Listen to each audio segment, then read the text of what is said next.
After months of feeling ignored, dismissed, and treated like I didn't matter in my own marriage, I made one quiet decision that changed everything. I didn't argue.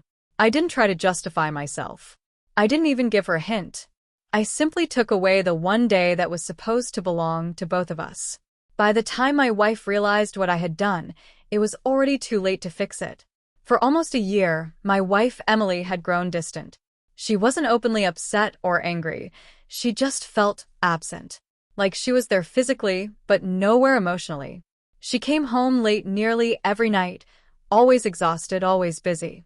Our conversations became short and empty. Physical affection almost vanished. Even something as simple as eye contact felt like something I had to earn. Whenever I tried to talk about it, she gave the same response every time. Not now. I'm too tired. At first, I told myself it was just stress from work. Then I started blaming myself. Maybe I had become boring. Maybe I wasn't enough anymore. But the rejection kept building. Want to go out for dinner? I already have plans with coworkers. How about a weekend trip? I don't feel like going anywhere right now. Even when I reached out for a hug, she would gently step back, like I was asking for too much. Still, I stayed. I cooked. I cleaned. I waited. I hoped. Our 10th anniversary was coming up, 10 years together. It meant something to me. Quietly, over several months, I planned everything. I booked a small lakeside hotel, reserved a table at the restaurant where we had our first real date, and bought a necklace she once admired in a store window. I wanted that day to remind her of us, of who we used to be. 2 weeks before the anniversary, I finally told her. I showed her all the reservations, trying to sound excited instead of desperate. She barely looked up from her phone. That weekend, she said casually. I think I already mentioned it. My department has a retreat. I can't skip it. I just stared at her. It's our anniversary, Emily. 10 years. She let out a sigh, clearly annoyed, as if I was being unreasonable. You're overthinking it. We can celebrate some other time. Some other time. The same words she had been using for months. In that moment, something inside me went completely quiet. That night, while she was asleep, I opened my email and canceled everything. The hotel, the dinner reservation, the special arrangements. I didn't tell her. I didn't remind her again. I let the day pass without saying a word.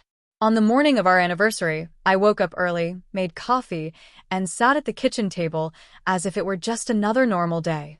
Emily rushed out of the bedroom, already dressed. I'll be late tonight, she said. The retreat planning is taking longer than expected. I simply nodded. Okay. She paused, surprised by my reaction. Maybe she expected me to argue. Maybe she expected disappointment. I gave her neither. That evening, I went out by myself. Not to our special restaurant or anywhere meaningful, just a quiet diner. I ate slowly and reflected on the past year. On how much I had shrunk myself just to keep the peace. On how long I had been waiting for her to choose me again. She came home after midnight.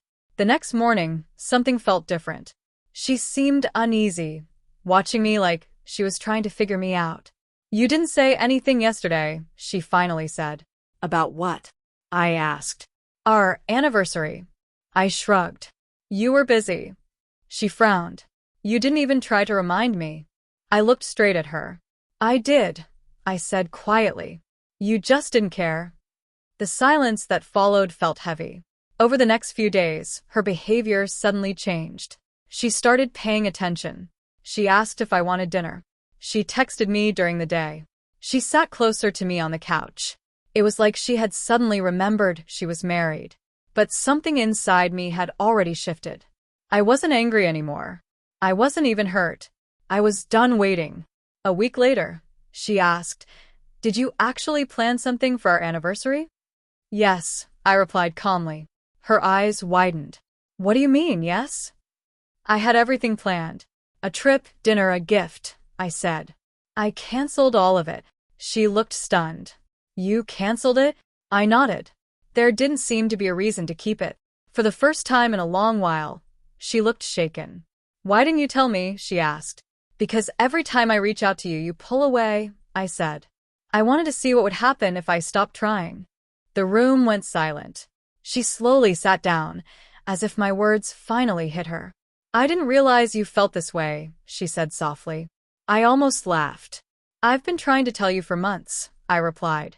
You just weren't listening. That night, she cried. She said she hadn't realized how much distance she had created. She blamed work, stress, and burnout. She admitted she had assumed I would always be there, no matter what. She said she didn't think missing one anniversary could mean so much. But it wasn't about the day itself. It was about what that day represented. I told her something I had never said before. When you stop choosing your partner, eventually they stop choosing you too. The days after that were tense. She tried harder than she had in a long time, compliments, affection, making plans, apologizing. But the dynamic had already changed. I wasn't chasing anymore. I wasn't begging for small pieces of attention. A month later, I made another decision. I told her I needed space. There was no shouting, no dramatic argument, just honesty. I don't know if I can stay in a marriage where I feel invisible, I said. She panicked. She promised things would change. Therapy, effort, anything.